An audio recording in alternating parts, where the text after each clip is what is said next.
బాస్మతి రైస్ను బాగా కడిగేసి ఒక అరగంట సేపు నానబెట్టుకోవాలి.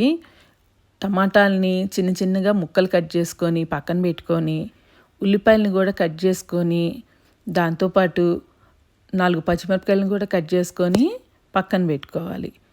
ఒక చిన్న బీట్రూట్ ముక్క వేస్తే టమాటా రైస్ మంచి రెడ్ కలర్లో వస్తుందండి.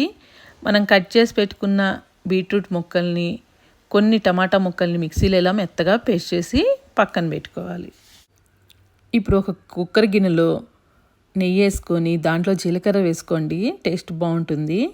జీలకర్ర వేగిన తర్వాత ఉల్లిపాయ ముక్కల్ని, పచ్చిమిరపకాయ ముక్కల్ని వేసి కొద్దిగా అవి వేగిన తర్వాత టమాటా ముక్కల్ని కూడా వేయాలి.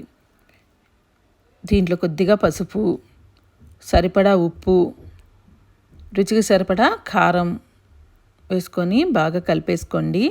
ఇది కాస్త మగ్గిన తర్వాత మనం పేస్ట్ చేసి పెట్టుకున్న బీట్రూట్ టమాటా పేస్ట్ని వేసేయాలి. దీంట్లో ఇప్పుడు కొద్దిగా నీళ్లు పోసేసుకొని మరిగిన తర్వాత కొన్ని పల్లీలు వేసుకోండి. పంటికి తగులుతూ భలే ఉంటాయండి పల్లీలు వేస్తే. మనం నానబెట్టుకున్న బాస్మతి రైస్ని కూడా వేసేసుకోవాలి. వేసి బాగా కలిపేసి తగినన్ని నీళ్లు పోసేసుకొని కుక్కర్లో ఒక్క విజిల్ వచ్చే వరకు ఉంచాలండి. ఒకటి కన్నా ఎక్కువ వస్తే మెత్తగా అయిపోతుంది. చూసారా ఎంత పొడి పొడిగా వచ్చిందో?